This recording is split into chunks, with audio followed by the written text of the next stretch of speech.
What's up, everybody? This is B-Ball and Luminous back with another changelog analysis. How are you doing today? Doing pretty good. How about you? Doing pretty well, and I hope you noticed, but a new version of Dota came out 2 days ago, I think so. 6.74, the stable version used for all competitive Dota 1 matches, and the version changes that will be likely implemented into Dota 2 very, very soon. Do you think it will become the standard edition? The standard. I hope it will because it says somewhere on the patch note says that this is going to be the new stable in a week or so.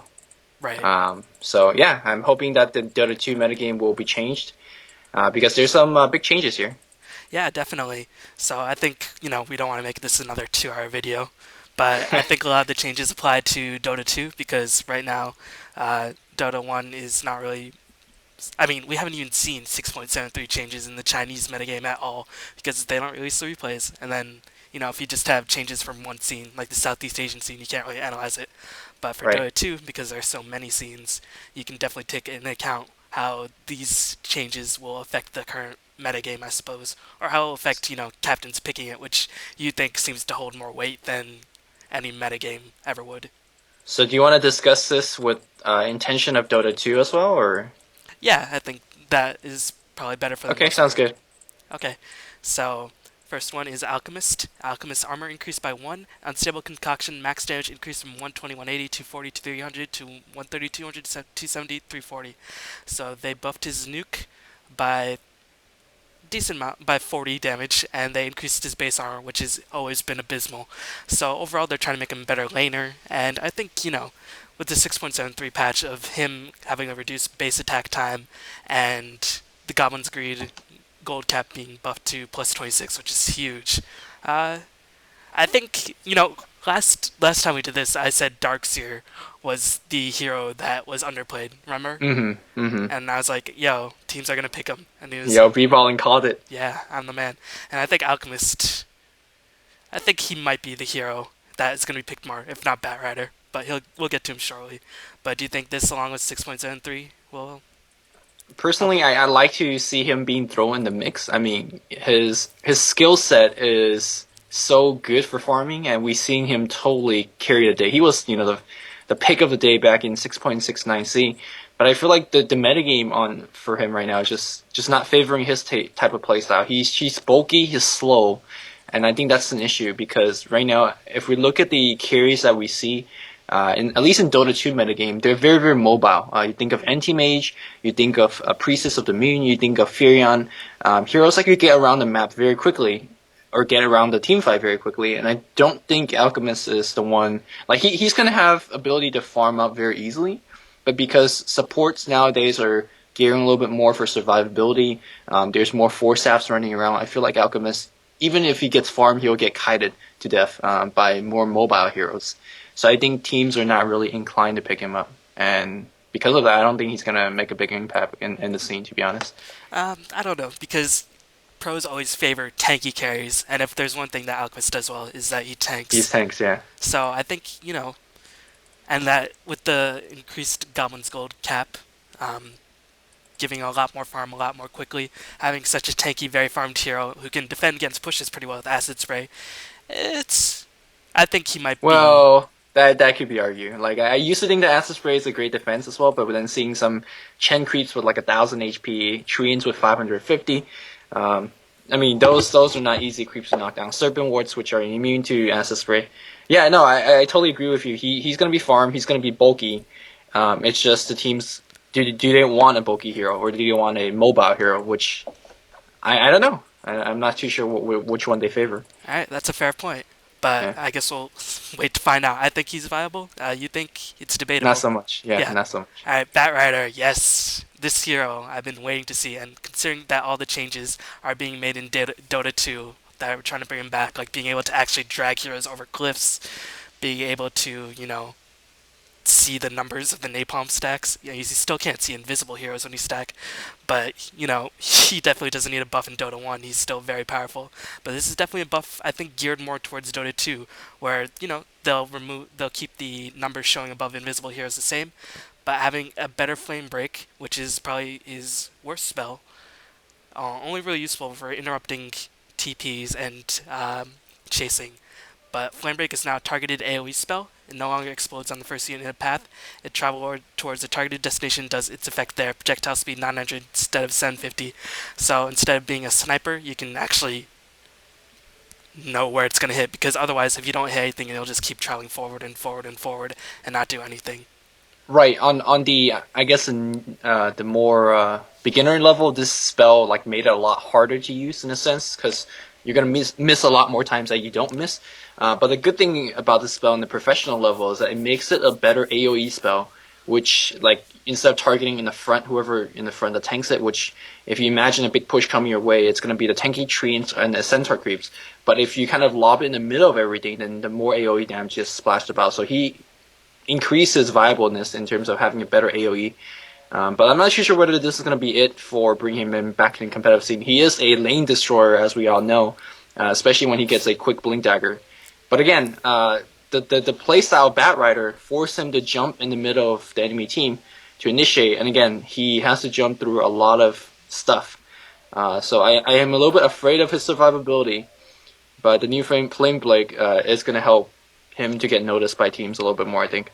Right, and keep in mind that Flame Break, when it hits a target, it like pushes the impact all around. It's like the anti-vacuum, basically. Mm-hmm. And I think Batrider can be useful if teams really want to counter a certain hero, like counter a Tiny, counter a Night Stalker Soul Mid, counter a Shadow Fiend, who, a lot of pros are saying Shadow Fiend might be the next one to see more viability. So I think if you want a hardcore counter to laning, to melee heroes in That's a true. solo That's true. position, to a Shadow Fiend, you might be the one.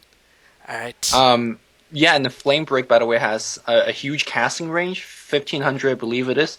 And because now it doesn't hit on the first target, he could actually be a very decent hero to snipe heroes such as that relies on Blink Dagger, like maybe Nigma or a Shaker or something like that, who basically hides in the fog and hides behind the other hero. But yeah, with the new Flame Break, he gets more utility, and which is good. Yeah, I'm praying that we'll actually see some Bat replays very soon, because he's very fun here to watch. He's very adrenaline based to play. All right, going on to Bone Fletcher, aka Clink's Death Pact damage bonus increase from 468 to 56158, and Death Pact HP bonus increase from 50, 60, 70% to 50, 65, 80%. He's still a very, very, very So weak, fringe pick who, so without useless. having a longer duration of his death pact, he loses a lot of HP. You need a lot of items. You need at least like an Orchid or a Disable or something, a BKB, and then one other damage item probably. Eh, this won't really change too much in my opinion. He still will get picked like once in a blue moon. Yeah. Alright, Bristleback. Not in Dota 2. We'll mention him. Close break damage cap increase from 180 to 220. Not significant. Not in Dota 2. I don't think this will make a big difference in Dota 1 either. Usually in the early game, that damage cap only matters until you run out of mana, and in long drawn out team fights, then it starts to matter. But until then, until he gets implemented to Dota 2, he's not going to receive too much attention from us. Centaur War Chief, Great Fortitude, Strength bonus increase from 12, 24, 36 to 15, 30 to 45. Return base damage increase from 16 to 16, 18, 20, 22. So huge buffs. 9 strength growth at level 3. That's another 200 HP. Not in Dota 2 at the moment. I don't know if he'll make very much of an impact when he does get into Dota 2. He's very tanky, but you can ignore him.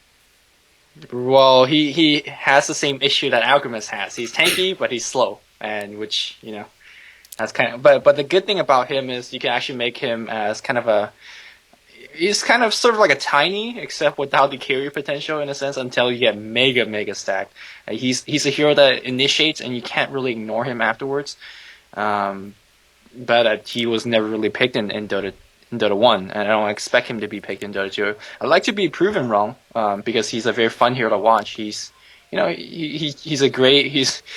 It's always funny to see teams trying to try to kill him, but he just comes around and kill everyone else dead. He's a very fun hero to watch, but I don't think he's gonna do anything, to be honest. Yeah, the Chinese toyed with him in Dota 1 for like 2 games, and then they Yeah. probably realized, okay, he doesn't really fit the style. So until he's implemented Dota 2, we can't really say what his impact will be. Right. Clockwork, Power Cogs, HP Magi increased from 55, 70, 85, 100 to 60, 90, 120, 150. A bit more Magi on Cogs. Clock might. I think if the metagame starts to shift to more of a ganking map dominated instead of just straight out pushing and then getting fast tank items, fast levels, stuff like that, then Clock might see return to power. But until then, he's only really useful for his rocket.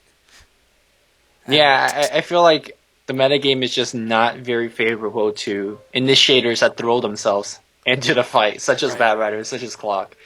So yeah, in don't care Dota about this hero. in Dota 1, you saw a tiny bit of resurgence because it's very chase heavy, but in Dota Hmm. 2 right now, he does not fit the playstyle at all. But considering Dota 2 is very, very variable, you never know. But I don't Yep. think this will be enough to get him back in. Crystal Main Freezing Field AoE increased by 100. Not significant as much as you hate it. Yeah, no, it's a pretty bad spell. Yeah.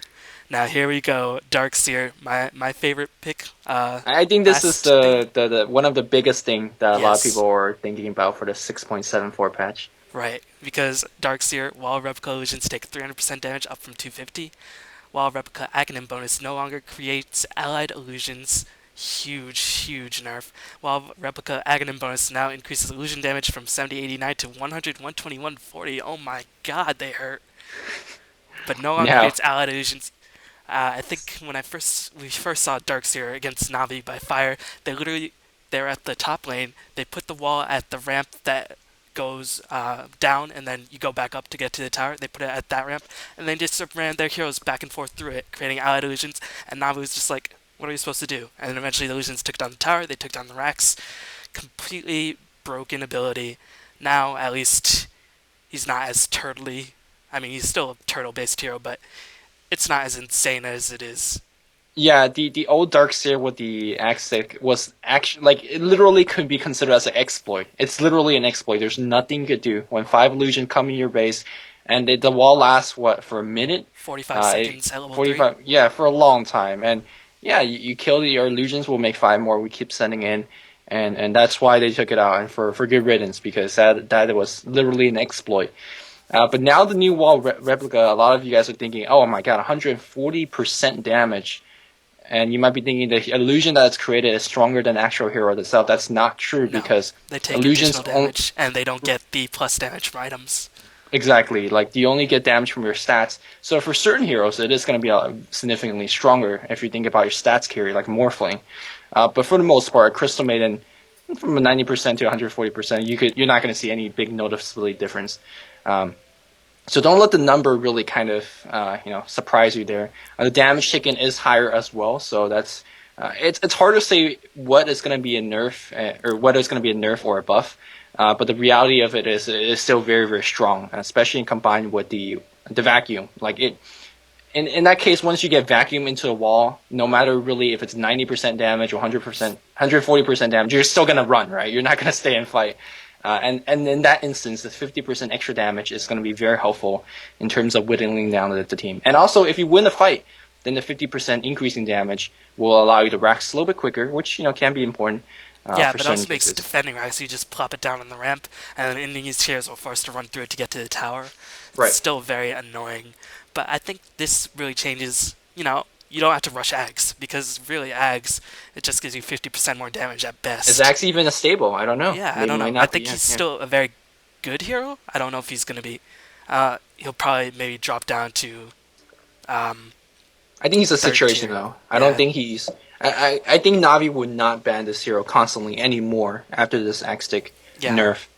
He's in that nerd tier, and the hero tier said Dota commentaries probably. We'll see. We'll see how the teams reflect that. Right. Yeah. Doombringer, level death bonus damage increase from 250 to 275. Not significant. Doom is picked for Doom, not because of level death. Oh yeah. Don't really care. Yeah. Dragoness, new hero implemented 6.73. Don't care. Yep. Don't care. The hero sucks. Yeah. Well, maybe he sucks. Maybe he doesn't. I don't really know, but I don't care. I mean, you can read it yourselves. He's not going to be implemented probably anytime soon. He's probably a hero who still needs a lot of work, very squishy, etc., etc. But you can read it yourself. Draw Ranger Silence AoE increased from 275 to 300. A little bit more. Not going to change anything.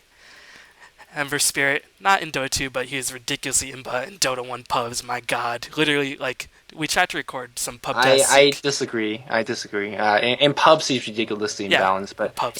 against any smart players, he isn't imbalanced. I feel like all these nerf that he's getting is everyone's crying about it Yeah, because I they have said not pubs. seen him. Yeah, right, and I agree. People have not seen Ember Spirit in a professional level, and I do believe once he peaks in the mid game, he's pretty much done. Like a lot of people compare him to Storm Spirit as well. He's nowhere near as a Storm Spirit in terms of power. So I feel like the nerf, maybe a lot of comedians crying about it, but I think the hero itself originally was fine. That's just what I think. But Well, he I does have also like love that Ember Omni Spirit. Slash So. that scales. So, he can get decently powerful. It's not like a true, because it has a cooldown, it's not a true carry skill. But he has Right. some relevance, but still, in pubs, he was ridiculous, and that's all we saw of him in Dota 1, was in Yeah. pubs. It's not like, Yeah. the Chinese or Southeast Asians are playing him at all. So I got to go with that. And, when he gets introduced into Dota 2, who knows when, people hopefully 2015. won't cry, I guess. Yeah. And then Black Hole now prevents heroes being forced out with Force Staff. How do you feel about this? Ice Frog still having my intro number 16, which is a four staff intro. Really, All it's staged. he replayed it every day and be like, oh man, this item's just too good. It's just too good. Yo, And some of those scenarios are totally staged. I can no, tell. it's not staged. I No, still have that the the one where replays. Ross drops the wards and then like Dude, that was Warlock. That dude. was so I'm staged because so good Warlock with turns four staff. back to attack the wards. Like what the heck? Four staff is a broken item, and seeing it being limited like this, the first limitation was the Chronosphere limitation, which can be justified. The Black Hole limitation, pretty much the same as well. So you can't just get the four staff and counter Enigma now. That I cannot wait for that to be put in Dota 2 because Enigma will see a lot more viability now. Uh, Go yeah, DGC Black Holes. more Just DGC Black Hole. There you yeah, go. more Toby screaming Black Hole, and then that would be pretty funny. Alright, Fiend, Wrath of Nature, mana cost increased from 150, 175, 200 to 150, 200, 275. Doesn't change anything. At later games, he still, has Nope, enough mana to do doesn't everything. change. Yeah, Teleportation mana cost no longer decreases per level. Constant don't 50, matter. it probably doesn't matter. I mean, I guess if you're jungling, it might play a factor like once, but if you're just careful, then you're fine. And that's only I, with I a jungler. I played enough Furion games, which is like over 25, 30 in the last couple of weeks, to safely say that the way it scales upwards for the mana cost for the Wrath of Nature and the way that scales downwards for the teleportation cost would not matter at all. At all. It's like a nerf on paper, but in reality, it's fine. So Yeah, Icefog seems to treat Fiend very, very lightly. So I don't know. I think it's more like, oh my god, everyone crying, so let's get some quote unquote nerfs on him, as he personally think the hero's fine. And I do think that the hero is fine. Like, yeah, let's move Well, on. you play him all the time, so you Well, know, looking through one side of the glass, yeah, whatever. one side of the telescope. Yeah. Yeah, Goblin Shredder, not significant at all. 20 more damage, big whoop. Alright, Gyrocopter, not significant either. 100, 200, 300, 400 to 110, 210, 220, 330, 440 at max range for his rocket. And then you get a 1 damage bonus on his rocket barrage. Again, not significant. Um, Actually, it's decent increase because I think the rocket barrage hits like a billion it's times. 30. So It's 30, so it's a 30 right, damage so 30. increase. Okay, yeah, never mind. It's not that big. I guess they just make the problem with that hero is he's still squishy and having more damage Yeah, isn't. I mean, he's not in Dota 2 at the moment. Let's move on. The Yeah, boring heroes. 2 important heroes like Invoker, This is the most important change of the patch, I think. Chaos. One of the yeah. So Dendi, Rejoicing, Chaos Meteor damage increased from 80 plus Exhort times 30 to 80 plus Exhort times 35. Chaos Meteor land time decreased from 1.5 to 1.3, so it's not just like it forever falling. It actually hits the ground relatively quickly. EMP can no longer hit invulnerable / tornado units. EMP cooldown increased from 25 to 30. Sunstrike damage type increased changed from magical to pure. Sunstrike now reveals the area it will hit before the damage impact. Tornado cooldown increased from 25 to 30. Tornado damage decreased from 77.5 Wex plus cost times 23 to 70 Wex plus cost times 20. So big decrease or not big decrease, notable decrease in tornado damage, but I think the most, and buffs to the exhort based invoker. But the most important thing is EMP can no longer hit invulnerable / tornado units. You actually have to time them properly. How do you feel about all this as an invoker player? When I saw this, I posted on my Luminous Facebook group, which you should really check it out. I said, Invoker without EMP Tornado is gonna have a identity crisis. You're gonna see him at the local psychiatric.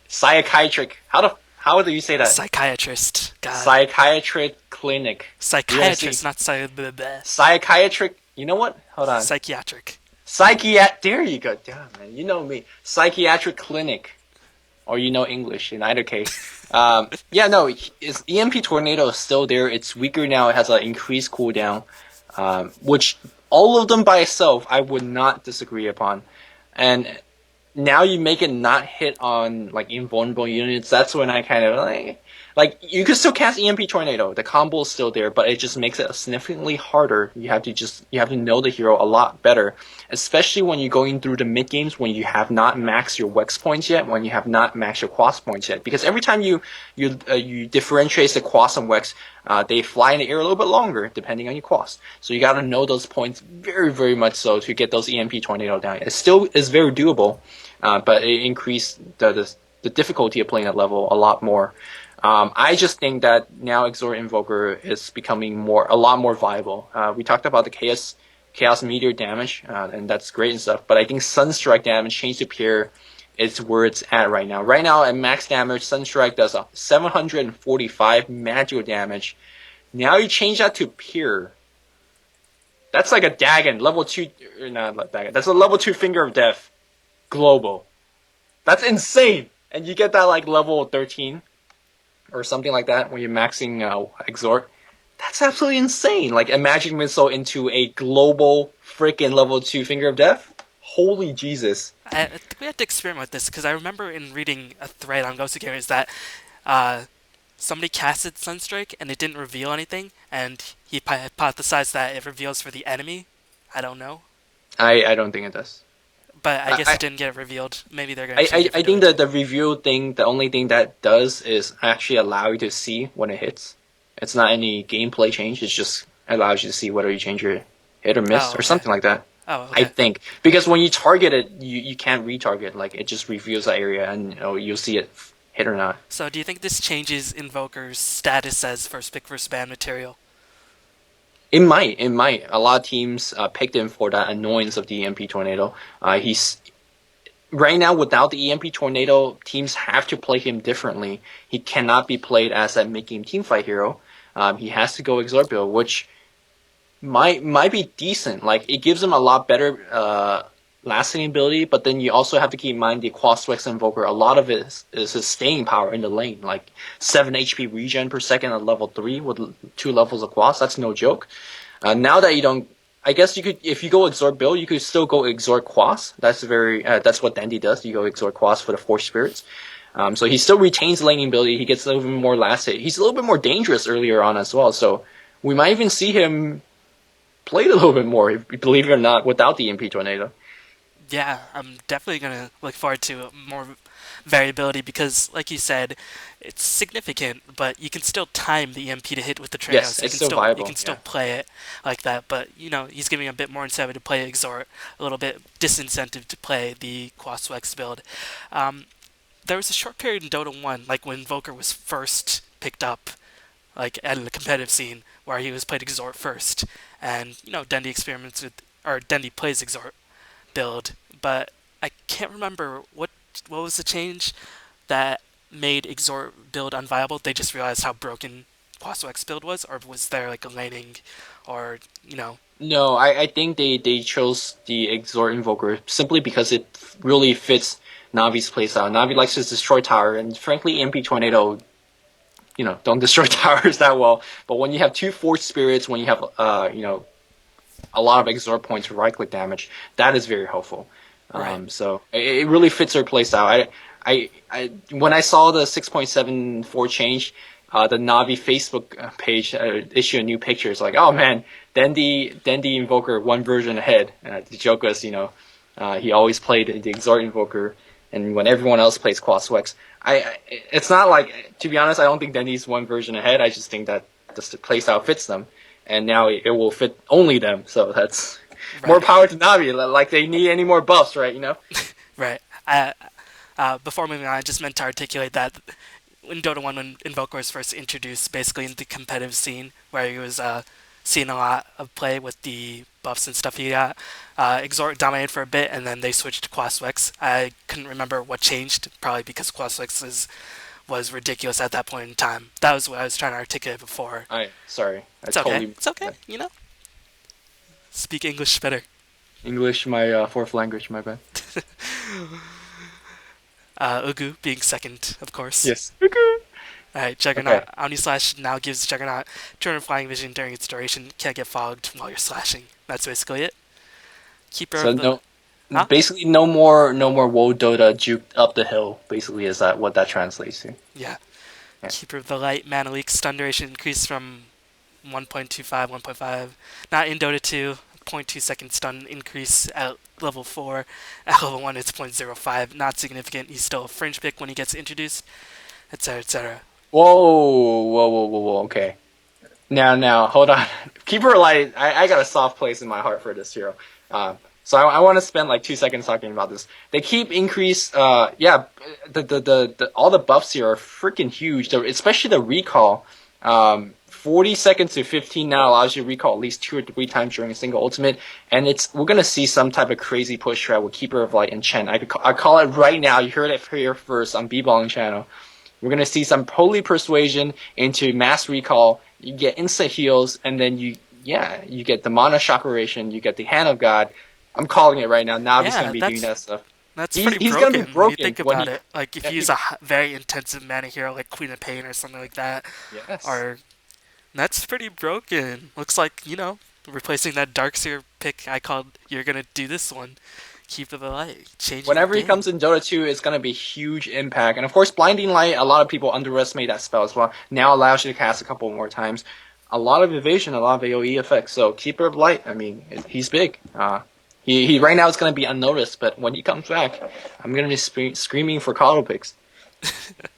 Like the Warlock Fatal Bonds picks, which Yeah, man. we've actually been seeing. So, dang. It's Ghost who actually did it Yeah, recently. with the Venomancer. There's like a funny clip that I think the team It's Gosu is fighting, or It's Gosu got 4 wiped, and then Venomancer Ultimate and Warlock Bonds, and it was basically a 4v4, or it was a 5v1, and then it turned into like a 1v1 at the end because of the residual damage. It was pretty funny.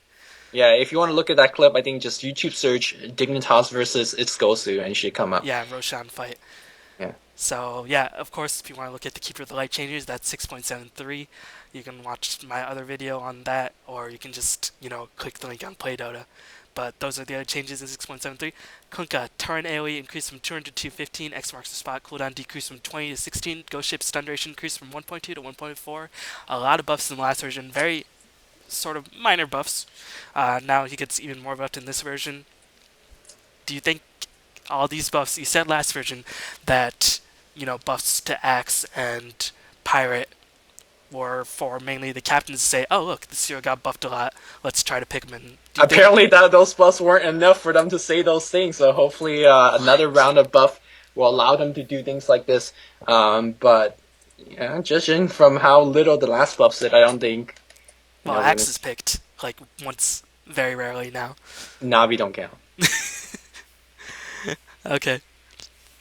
Lanaya Psyblade's bonus range increased from 40, 100, 160, 220 to 60, 120, 180, 240. Now, according to Cyborg Matt blog, Lanaya is a hero model who's been in for a while. In Dota Right. 1, she's seeing a lot of resurgence in the Southeast Asian scene. Very strong chaser. Increasing her range, always decent, I guess. But do you think if she gets introduced, she'll be successful in... I mean, if the metagame starts shifting towards more of a chasing metagame rather than this mass pushing lineup that we see, she might see a bit of play, but right now, I'm not too sure. I actually think she will. I feel like Nana is a hero that requires her to dominate the lane and then kind of snowball up. Generally, the successful Templar games, we see her get very, very fed early on. Her power kind of peaks rather quickly, to be honest, and then she's scaled downwards. She's no Mirana late game carry, not even close to that effect. She peaks out 25, 35 minutes in, but her laning ability is where she's really strong. And if you think of the current lanes that she's going to be going up against, she could dominate most of them, to be honest.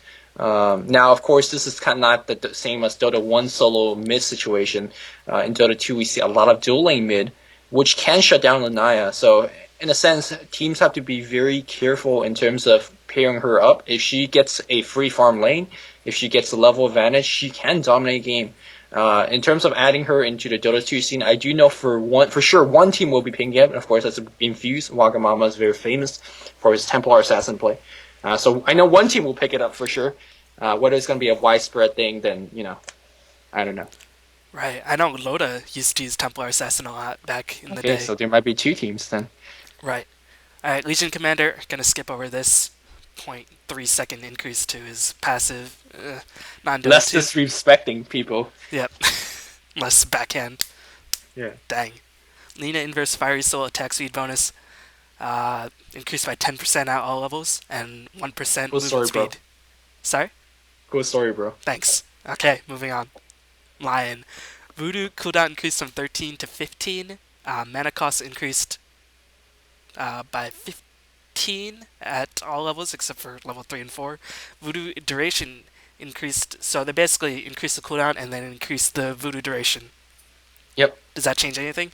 I think this is, well, I think kind of, again, this might be another signal to those captain of Lion Solo mid is pretty broken. And we've seen X, a lot of Chinese games where he played it. He went on a destruction path with Lion and increasing a hex duration for 4 seconds. That's a crazy number to look at. Even though it's not really a big buff from 3.5 to 4, it makes this hero. Let me try to collect my thought. It's more What I'm appealing. trying to say is, I'm more appealing. I feel like 3.5 seconds is already very strong. He's already very pickable, but this might actually be like, hey guys, I'm still here, and he's a very very strong hero. In terms of playing against certain heroes in the current metagame, like having the extra 0.5 seconds against anti-mage when you blink hexing him might be very important. And also there's a very unrelated buff. Later on, there's going to be some change to the range creep. Currently, the range creep is at 200 mana capacity. And the new range creep is going to be at 500 mana capacity. So No spoiler. monitoring line, I don't know. But I really cannot read why would Ice Rock add 300 mana to a range creep other than giving monitoring line something to monitor. That's just my guess. I don't know. Right. So I think this hero becomes a lot more viable. Okay. Hear it from Luminous first. And, Luminous is a very close personal friend of Ice Frog. Some say I'm even Ice Rock, so Dang. I'll let you think on Ice that Frog one. speaks bad English then. Yeah. Hey, as long as you could code game, don't matter. That's true. Alright, Luna, Moonglaive, not significant. Doesn't fix any of her Dota 1 problems. Won't impact Dota 2 very much, in my opinion. Nope. Magnetar, Skewer, well, now cast in direction you targeted, rather if you cast beyond max range. Not significant either. It's just sort of more of a common sense fix. Not significant, but actually, can I just make a quick rant about this? Why don't they do this for more heroes? Like, you know how Morphling, when you click on a waveform, if you click it really far away, he'll keep walking and then he waveform?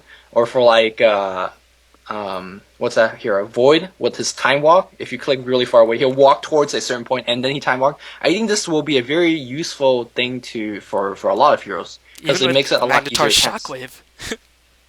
Even with the Shockwave. Even with Magnetar Shockwave. Well, I guess you could just make a slippery slope argument. Why don't they make every spell like this? Which I'm not sure. But yeah, for most escape spells, I think that would be a very... Because you don't know the range or at least I don't know the range of all these spells by heart. And sometimes I just miscast it. And that can be very dangerous in a escape situation. Well, I think it's cool. I think if people say that, if you change all of those things, you'll be like, oh no, it's becoming more... It takes the skills out, yeah. Yeah. Which I don't think really changes anything. Then again, I'm not very good at this game. Alright, Medusa's split shot now shoots 5 arrows instead of 4. Still very turdly, etc., etc. Yep. Morphling... Not gonna make her more playable. Yeah, Morphling passively grants 3, 4, 5, 6 agility and strength. Waveform now properly dodges projectiles. So, more buffs to Morphling, who received quite a few buffs and a he's gonna be played. Buff. You heard it from here again. Yeah. B-Ball channel, you heard it from here. He's gonna be played. I'm gonna have to agree with you here on Morphling because he's seeing a lot of buffs, and then also the Lincoln Sphere buffs from last version. That's a pretty common item on Morphling. And he's getting so many direct and indirect buff. You talked about the Lincoln Sphere buff, which is one of his key items. He doesn't have to go every game, but it's a viable. The Ring of Aquila is another thing that he could get and will allow him to be better. Last time he got better armor or agility, something like that. He got a little bit buffed there as well. You know that the anti-mage won't get picked as much. Sorry, that's horrible English. Anti-mage won't get picked as much because the metagame is more pushy oriented, which anti-mage does not deal well against. EMP Tornado is not going to be played as much, and that's mana source is Morphling's big problem. So all of these buffs or nerfs are very indirectly favorable to Morphling. Morphling gets yet another buff here with the Morph. So he's going to be big, I think. Yeah, and I think, Morphling is one of those heroes who actually has a nuke for a carry, which Yeah, cannot be underestimated. two nukes for a carry. Yeah, and I know one doesn't really do very well in the early game, but Waveform, it's a pretty big source of damage in the early game, so you can actually do stuff in early team fights. Of course, you don't really want to be charging in, but, you always have that option. So I think just giving him all these buffs, will we see some Morphling? Right. I think this might be a pick. It's hard to say. He's a In the pick. early game, his waveform costs a hell lot of mana. Yeah, He doesn't 160 have a lot of level mana 4. to use, to be honest. So it's hard to say, but he's very very viable right now. I've heard a lot of captains saying, "Ah man, why isn't he picked? We've been trying that hero out." I hear a lot of captain constantly talking about that. So we are gonna see some more Morphling games. Alright, Naga Siren. I'll briefly talk about this because she is picked in Dota 1 in the Southeast Asian scene. Riptide now casts in a 450 AoE around Naga and all of her illusions, so it can move her illusions up, and then, I think Riptide will still affect. I haven't played her in Dota 1 yet. Enemies can be fully affected by the illusion's AoE. The effect does not stack, no one uses cast point, so I guess it just completely surrounds her like a Riptide, and all her illusions makes it a very, very good nuke still. And I think when she's introduced in Dota 2, I don't know, because it's only really the Southeast Asians who play her in Dota 1.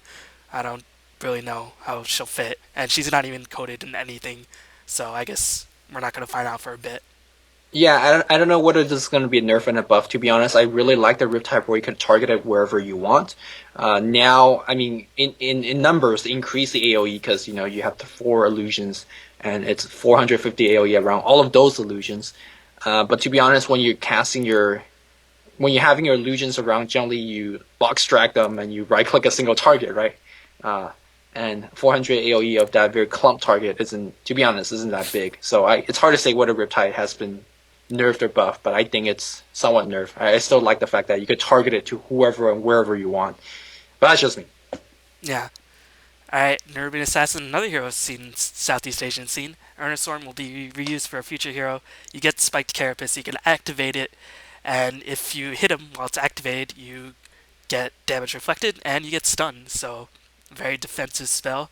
You also have to, you have to anticipate somebody attacking you. It doesn't really fit the assassin playstyle, I guess, that I really like. I like the Inner Swarm, having those silences, seeing those Southeast Asians micro the scarabs pretty well. Yeah, that game, if you haven't watched from people on this channel, do watch it. It was pretty crazy play of NA, not gonna lie. Yeah, and definitely something we're not used to seeing a Trilane NA. But I think, they're starting to fiddle around with our NA way too much. He's never really going to see very much play if you keep fiddling around with him. Yeah, I'm looking at this hero, or excuse me, looking at this new spell, Spike Carapace, and It doesn't help him with ganking, it just helps him survive, basically, and hope somebody attacks you. right, I mean, it's hard to say. It's kind of one of those spells that you just want to capitalize on your opponent's mistake, but if you somehow actually capitalize on it, it's pretty broken. Let's look at what we have here. We have a 2.4 second stun, 100% damage return, not physical, but everything, every type of damage return, for 50 mana cost and 10-second cooldown. You could just kind of permanently have this thing on for a single team fight. And if they actually hit you for whatever reason, like this can be a Radiance counter if you think about this. They're effed. They're effed. 2.4 second stun? Can you imagine that? But And it's not... also, like this hero can be picked as a counter to AoE heroes, right? Is there a damage cap? Like, do they have to do a certain amount of damage? No, it I just don't says think so. player-based Yeah, damage. Physical you could and just natural. run this hero just build him tanky. Go Vanguard Pipe, just run and turn this thing on. What are they gonna do? Luminous It changing the looks game. pretty. It looks pretty strong to me. Yeah, and also it helps him in ganking in other ways. One of the initial reactions is when you're getting ganked by an NA and you don't just die outright, is alright, let's stun him. And if you stun him, Right. you just take damage and you get stunned yourself. So very, very odd. But Now, of course, it's player base damage. So um, this version is somewhat very heavy on summons and stuff like that, right? So Furions could still work it very nicely. Chen could still deal with it. So it might not be that all impossible. But if you throw him in a metagame where there's a lot of AOE flying around, you know. And my question is not about Spike Carapace. Will we see another bug hero? Because Earnest Swarm will be used for a future hero. That's what I'm thinking about. A new bug hero to be released. I'm sure the definitely ladies out there ecstatic to see another bug hero introduced. introducing other Yeah. heroes. Already thinking ahead. Never Yeah. really thought of it like that. Alright, let's move on to Necrolyte. Heartstopper damage increased from 0.5, 0.7, 0.9, 1.1 to plus 0.1 at all levels. A little bit more damage. Say's level 4 mana regen increased from 48 to 60. Now, Necrolyte is a hero who needs a lot of mana, but You don't and a like this lot of hero, huh? items. Yeah, you don't like this hero. I like him okay. You just basically press D until the fight is over. Either you're Right. dead or the other team kills you. I think he needs way too many items, but combined with the Say's buff, you get 600 mana at level 4 Say's after you kill a hero. I least have mana in the mid game team fights, but Yeah, I to be guess he's honest, okay in push strats or mass skill strats, something like that.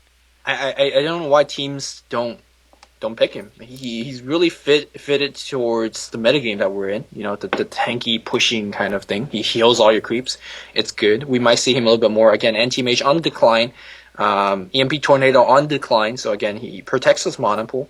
But Well, he's a keep in hero mind like the B-Balling tournament version suggests. didn't have that 7-3 buffs allow them, right? Right, the 7/3 buff. If you kill a hero, what instant 600 600, mana? 600 at level 4 sadist. That's Pretty big stuff. yeah. Yeah, pretty big stuff. But like B-Bong suggests, he's a hero that requires a lot of farm. Requires a lot of EXP as well.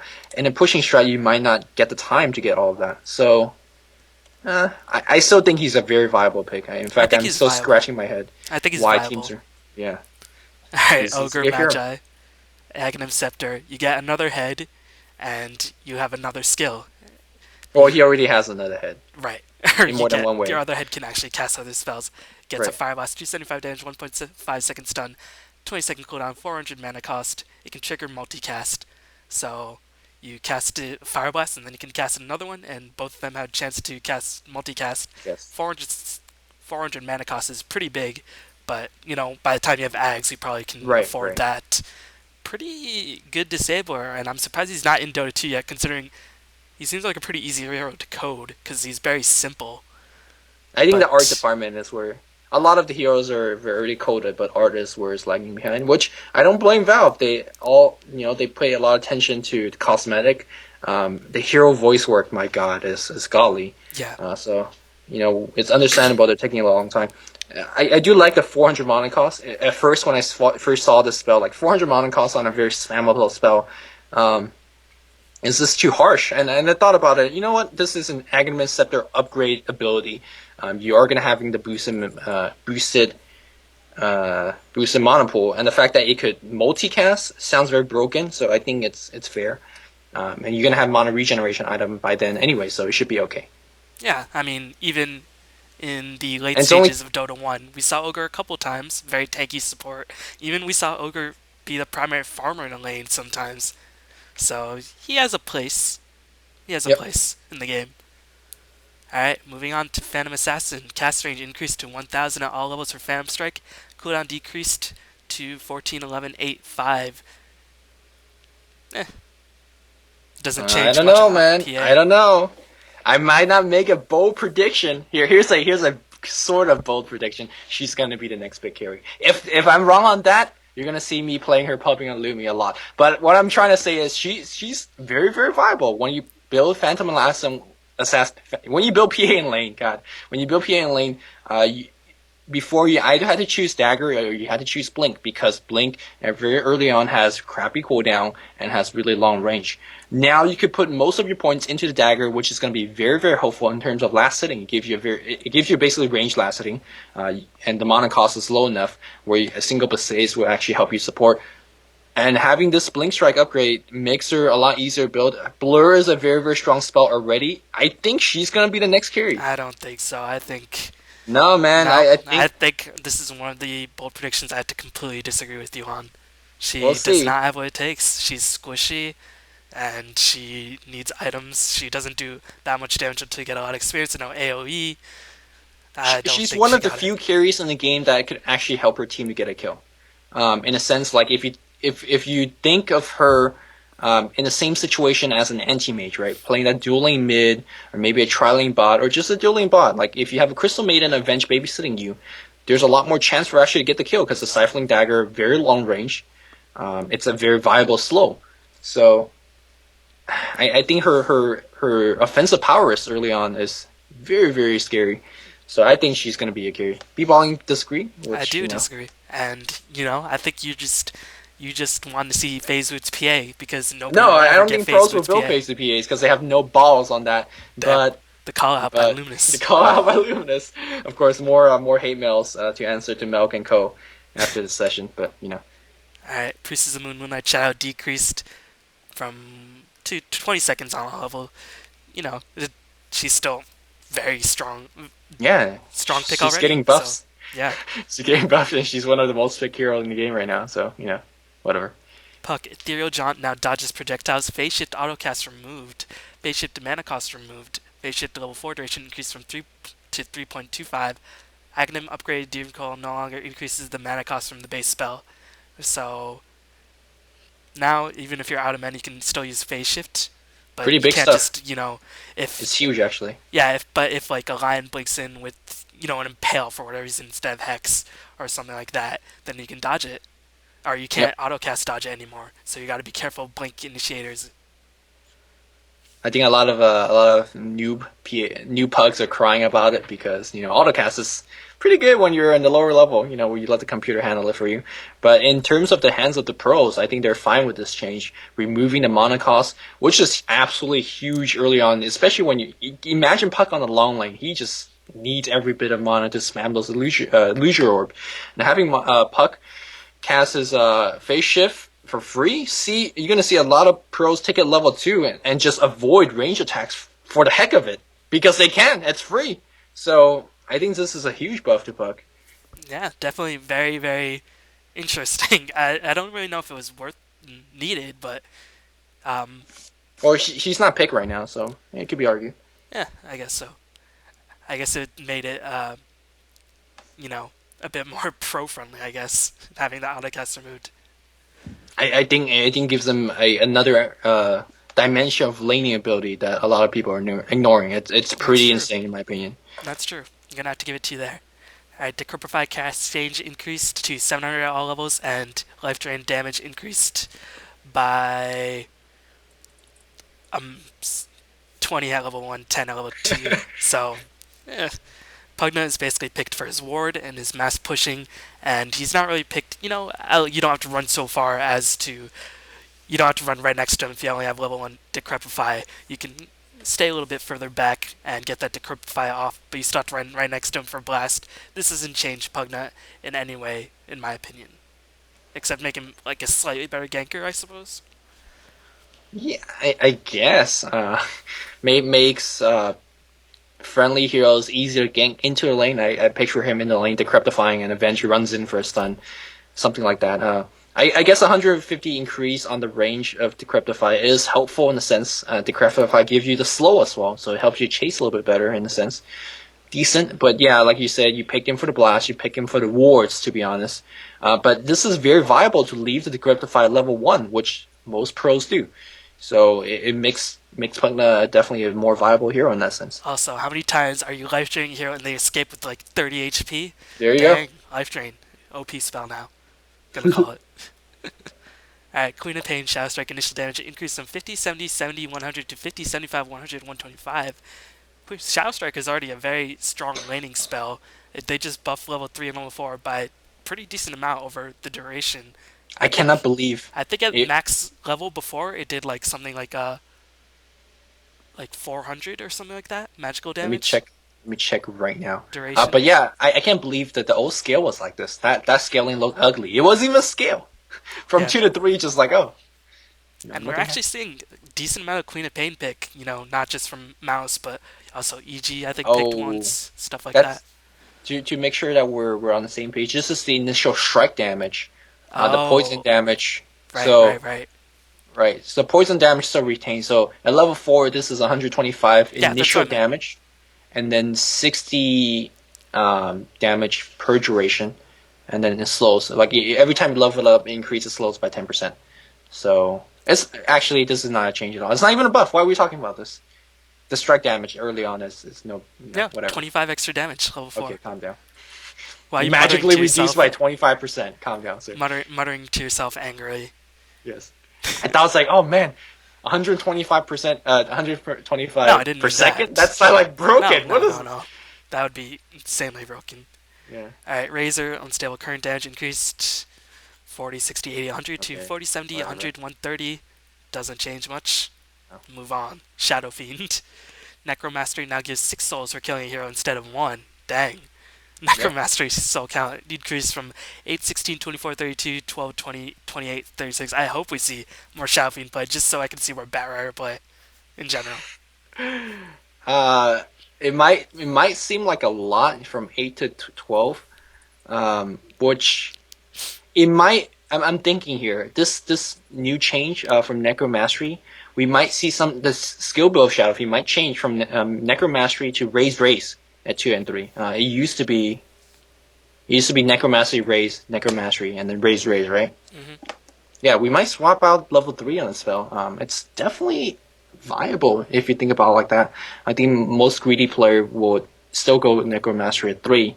But yeah, it gives Shadowfiend a little bit more laning presence. If he ever gets a kill early on, it makes Shadowfiend to get more ganks in the mid lane in a sense, and that's actually pretty fun to watch. But again, Dota 2 metagame on the mid lane now a lot of dual lane mids. We've seen Shadowfiend played once or twice. EG's been picking it, like you said. Quantic's been picking it, but they were Yeah, putting him on Darrow's the been picking it. God, right. Shadow Fiend. I think most teams are putting him on the bottom lane or the protected lane here. So in either case, we're going to see more Shadowfiend, Yeah, I but mean, the just pros not the have been saying traditional for a solo couple main. months now, Tiny Yep. and Shadow Fiend are going to be the heroes that are going to be picked up. We're seeing more Tiny play. We're seeing a bit more Shadow Fiend play. So it's going to be interesting to see how this develops in the near Yep. future. Alright, Sniper headshot damage increased. Really insignificant Don't care. amount. Okay, Storm Spirit Ball Lightning now properly dodges projectiles. Okay, cool.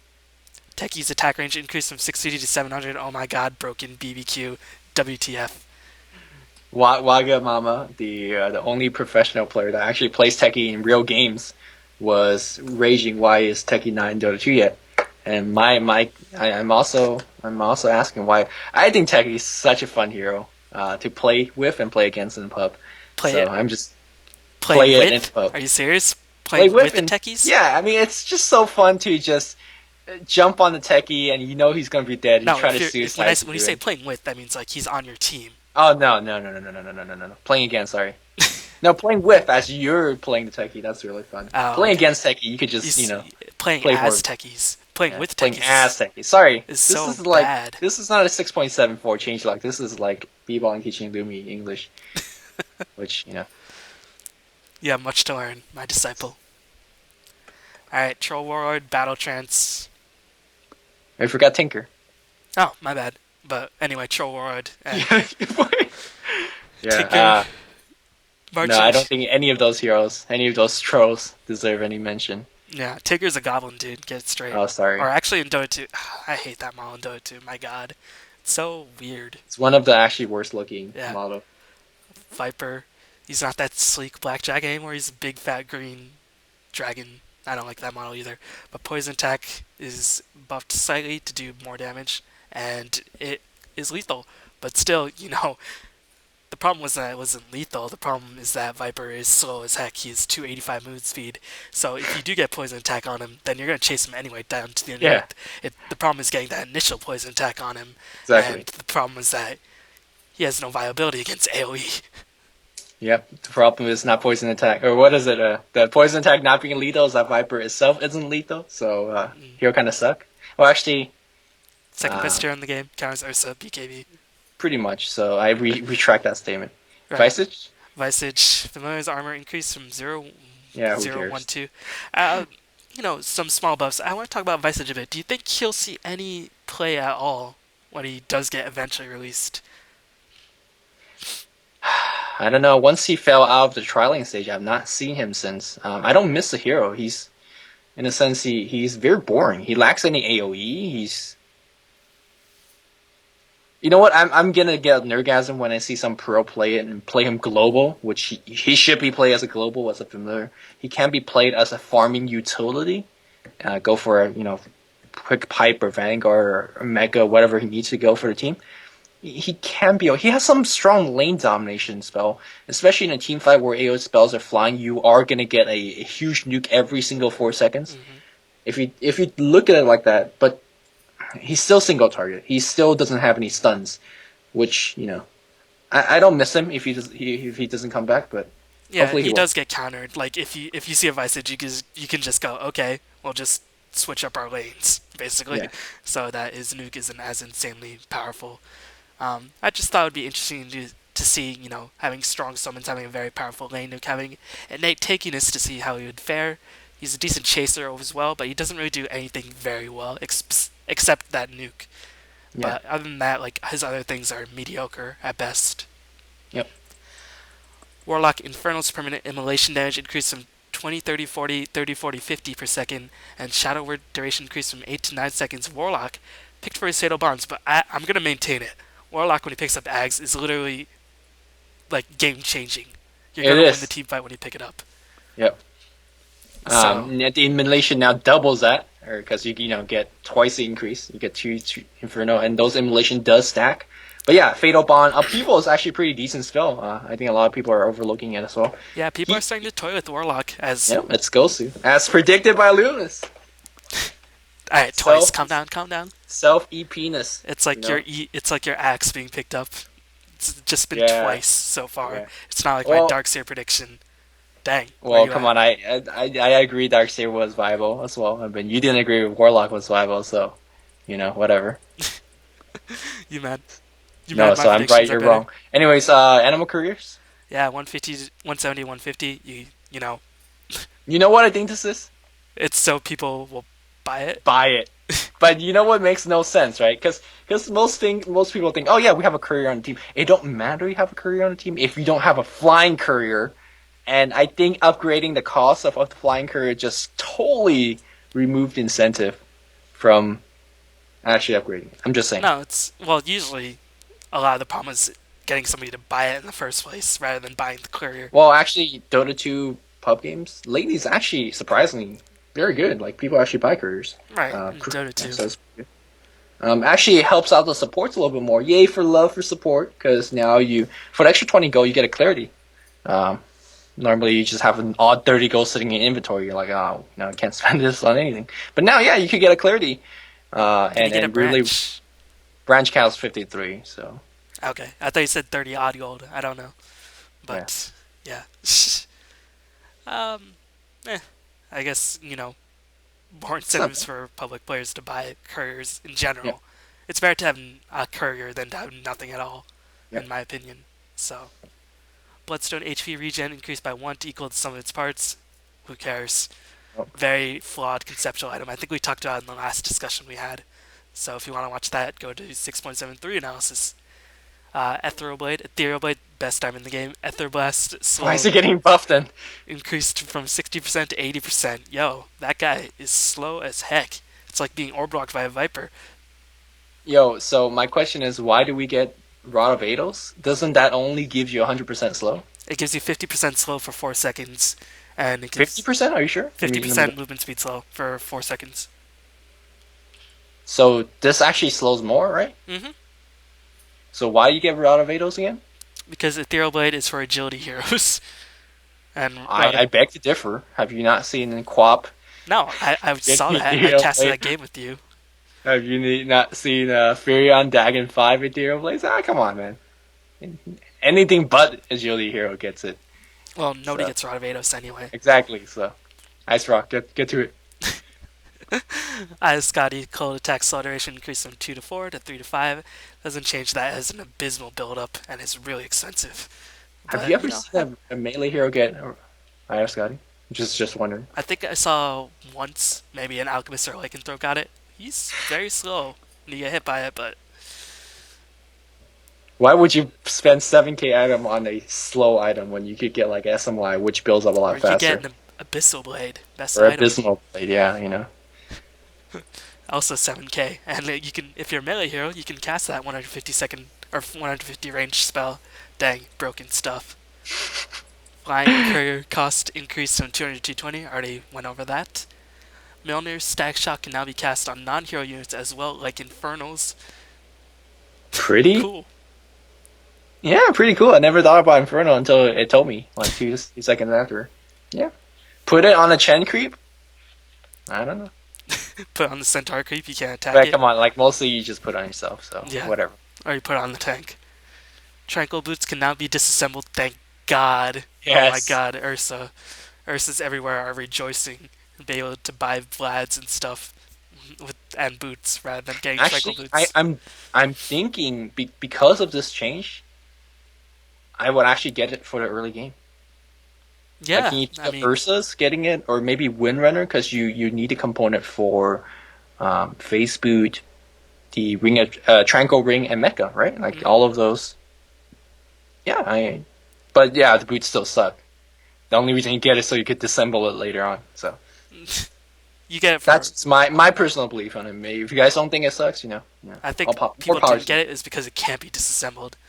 I think if it gets introduced, if people are like, yeah, I don't honestly You know see. what? Like as a Crystal Maiden, I might actually get it, and then if I get richer, I'll just disassemble, sell the other parts, It'll be and then interesting upgrade to it to see better. what happens when this item actually gets introduced in pro scene because it does have its merits. I remember in the last video we got all this criticism saying, "Oh, Trickle Boots." I said Trickle Boots are not very useful. Like, oh, for broke supports, it's gonna be really good because it has pretty ridiculous move speed. But Right. unfortunately, we couldn't really see it because it's not in the competitive scene at all. So hopefully this time we'll be able to see what pros actually do with it because I think it does have its merits, but I don't know if it outweighs the other boots. To be quite Yeah. honest. Alright, Sannyasha can now be disassembled. Cool. Now you can make Heaven's Halberd and Manta Style. Good Cool. stuff. Veil discard duration increased from 15 to 20. I think if they just reduced the recipe cost by like maybe 2 to 300 gold, it would be a very viable item. Well, they decreased it last time They already. I decreased think. the Robo Magi. The recipe is still 1200. Right, which in a sense disagree. Oh, I guess. Yeah, Uh, but you never got it for the stats, you know what I'm saying? Like you just get it for the ability. Which I think Veil Discord duration increased pretty big. Actually today I played against a Veil Discord Venomancer with Acceptor. It was totally broken in that sense, so the more time for you to do magic damage. And you know how most team fights in a pro game, they dance around for like an hour before doing anything. mhm. 5 seconds could matter. Yeah. Okay, now for the things significant Wisp, Disruptor, and Rubik. So finally, we're going to see Thrall and Wisp in Captain's Mode games. Not that it matters in Dota anymore, but literally those heroes have been out for like a year and a half, and they're finally being added to Captain's Mode. I think, I think Thrall, aka Disruptor, You uh, think Thrall is gonna be the big one? he's broken, dude. Like crowd control, and if there is ever a chasing minigame, you just glimpse him back. He can't do anything. He doesn't need many items. You just need to cast his spells and die, basically. Wisp, I think Furion just does his role better. Well, I don't know. I'm the one that okay. A lot of people are saying Rubik. He's the big one, but Yeah, of I'll course. talk about Rubik in a bit and why I don't think he's the big one. I'm thinking Disruptor might be big, in a sense, but he needs a lot of levels. He's not the best laner to be honest. Like he has. His spammable ability of the lightning strike has been reduced quite a bit. I think the cooldown has been nerfed, or the mana cost has been nerfed. His mana pool isn't too high. He needs level, which I'm not too sure whether he can get the levels. He feels like Invoker in a sense, where if you give him the level and if you give him the farm, he is absolutely game breaking. But I think teams will just pick him off, and he's not a very good survivor in that sense.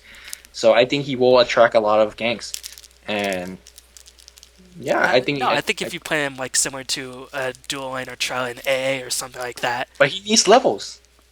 so does AA. They still find a way to do that.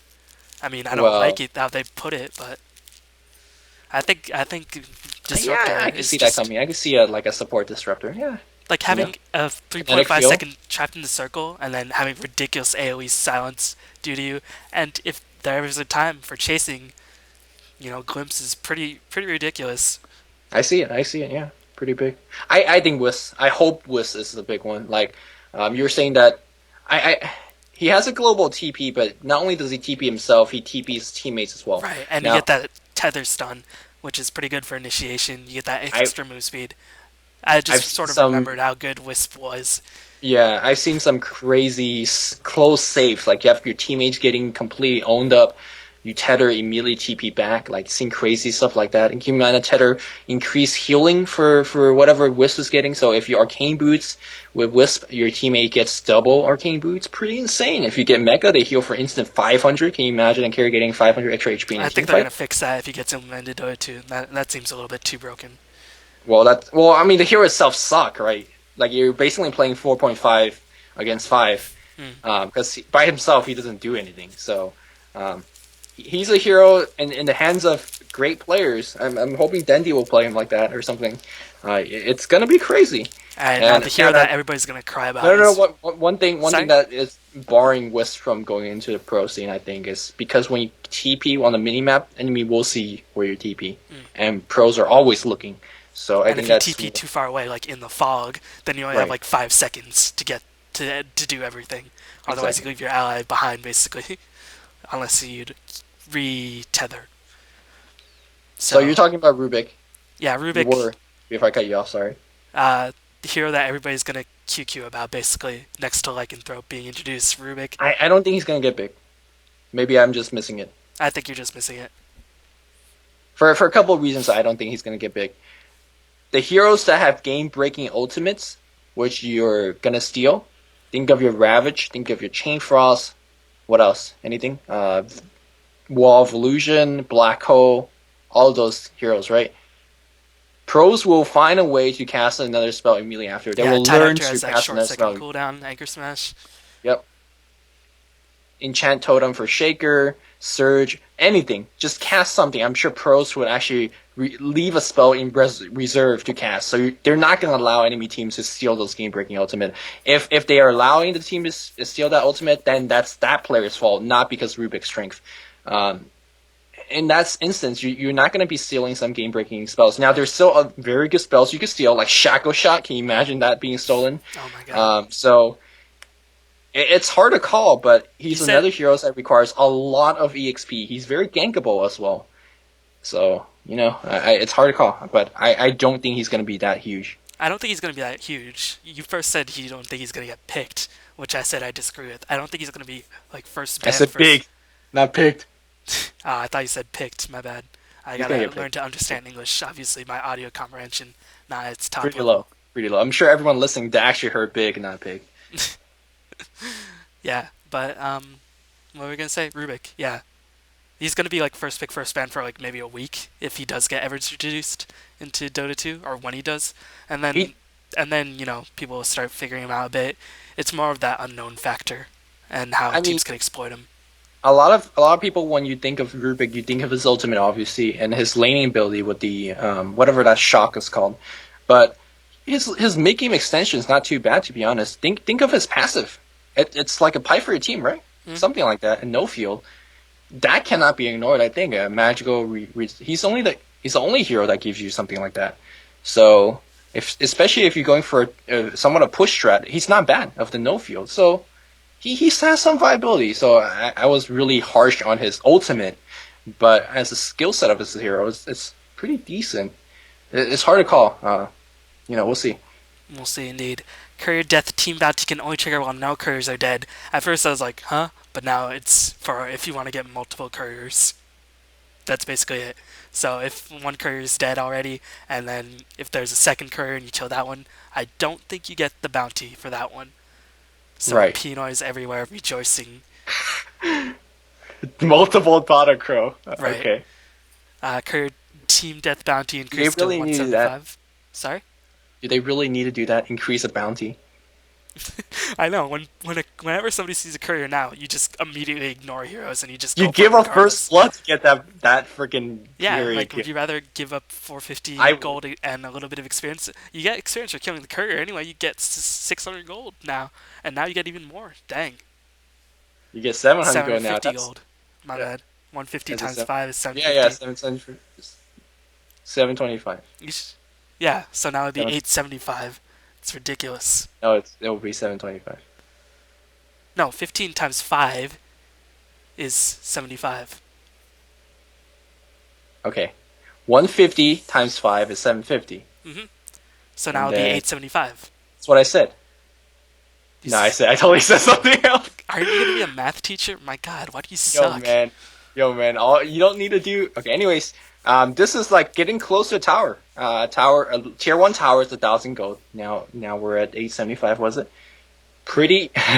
Why did they add more gold to it? Is this the incentive to upgrade it? For people like Luminous who use the courier to scout for runes and hog it instead of letting his teammates use the courier. Is this the incentive for your pub teammates to actually upgrade it? I think it might be incentive, but pubs are really like, oh, your fault for killing it. I think that's what they will say. I don't know. I cannot see the reason why they buff or nerf this, whatever you call this. But anyways, I added a new ability, blah blah blah. Removed unexplored fog of war, buff to Prophet and Wisp, I guess, but mostly Prophet. yeah, no, Wisp could TP anywhere. I think. Right. Yeah. Why buff profit? I And don't also know. you can blink, right? You can't just what did it used to be that you can't blink to unexplored? No, never mind. Yeah, you can't. You cannot. You used to cannot. So now you Oh, can. so more mobile heroes buff to Prophet and Anti-Mage a bit. So Why do those hero need buff? Just wondering. not too sure. Well, you did say last thing Anti-Mage gonna fall out of favor, and it took a while. As more new heroes introduced, he's starting to fall out of favor. Yep. And okay, Cheese no longer requires 5 mana to use. Okay, bro. Pretty good up buff, I think. Range creeps, mana pool increased from 300 to 500. That lion stuff you were talking about. Yeah. Well, if I was reading too much into line stuff, what else is it for? I cannot even think of anything that's for. Yeah, I don't know. EMP to do more damage. I Bigger mana guess. pool to mana void. You mana void the range creep, Mana void, and it'll yeah. splash it. The creativity from b-balling unparalleled. I think he'll actually die before you mana void it though. If you hit Yeah. him a couple times, the range creep. No idea why. Yeah, Harpy's chain lightning cooldown reduced from 6 to 4. Cool story. Seer Trickster Purge mana cost decreased from 150 to 120. Cool story, still has abysmal Actually, range. Couple of creeps for Doom to pick up, to be honest. Makes Doombringer a little bit more. I mean, there's still better creeps, but some viability. The range and the mana cost is still way too high for Doom to cast in the That's early true. game. And Chain Lightning, you'd rather have like a passive aura or something. I mean, with Centaur you get 2 creeps, or 2 abilities, rather than just like a Chain Lightning. Satyr Hellcar HP regen aura increased from 3 to 4. This along with his 600 mag change in 7-3. A lot of shockwaves, and he's a good pusher. Gonna be... Yep, pretty decent. Yeah. And the rest are a bunch of bugs. And this version will be marked as a new stable version after a week or so. That's the biggest line of all. Yeah. So it's definitely going to be implemented into Dota 2 probably within the next couple days. So, very, very interesting balance change. But I don't know if it's going to change too much. I mean, it'll change Darkseer. That's pretty much Well, it. Darkseer, Invoker, those are the big change. What's the other hero that we're talking about? It depends on how Batrider, quickly Enigma. Wisp, Disruptor, and Rubik gets added to Dota 2. I don't think until maybe 2015, like I suggested. Okay. But So let me ask you this. Not even based on this, who do you think is the next big hero? Because last time I said Darkseer, I was right because I'm the best. And you said NGH is going to sort of die down. You agree with me on Darkseer. Who do you think is going to be the next big hero? from this patch, Yeah, it doesn't I even have to see- be because I- of the changes. Well, I think the big hero that I don't think there's gonna be any dark horse that comes out. I think Invoker's gonna be big. Why isn't oh, by the way, one big thing that IceFrog continue to do from 673 to 674 is the very strong heroes he's not gonna be touching. Like Anti-Mage, even though a lot of people are arguing that he's phasing out, he's still very strong. He's not touched. Windrunner has not been Oh my touched. god, please nerf Windrunner. It's been literally 2 years. She's Crystal viable. Maiden has not been nerfed. She's a very, very strong hero. Vengeful Spear has been not nerfed. It's the continuation trend of buffing the weaker heroes, which is fine by me. A lot of teams are trying new heroes. This is great. Um, but for that reason alone, I think the dominant heroes currently are going to remain dominant, as I think it requires a little bit more for these newer heroes to convince me and the pro teams. Actually, I think you said earlier that Keeper of the Light, when he gets introduced, he might Yeah, I think be that's going to. a very viable pick with Chen. Yep. So, is that sort of thing, or do you have any predictions just from like the matches you've Well, seen? I don't know. I don't know when Keeper is going to be added in, but Right. Keeper and Chen, you're looking at two supports that doesn't stun or slow. So maybe I was jumping the gun to say something like that. I think Puck actually yeah, I'm gonna say Puck here Okay. is gonna be the new thing. Hopefully I'm right. Hopefully teams will see that freaking phase is broken in terms of laning. But yeah, we'll see. Yeah, I'm That's my gonna have to prediction. go with hmm. Gonna Nothing really big jumps out. yeah. I mean, all minor changes. I guess the biggest ones would have to probably be like Morphling. I guess getting that Yeah, I actually more fun getting big. stats. So I don't know. I don't know. But Oh, I was screaming about PA about the next big carry, no, but PA is still gonna be garbage tier. okay, we'll see. The Techies 700, dang, too good. So yeah, I mean, these changes will be all implemented very, very soon. Hopefully, you guys learned something. Any last words, Luminous? Nope. Thanks for having me. Yeah, Enjoy doing this. thank you for taking time out of your busy schedule, which is actually very busy. So, thank you for listening, and hopefully, you'll all have a fantastic day.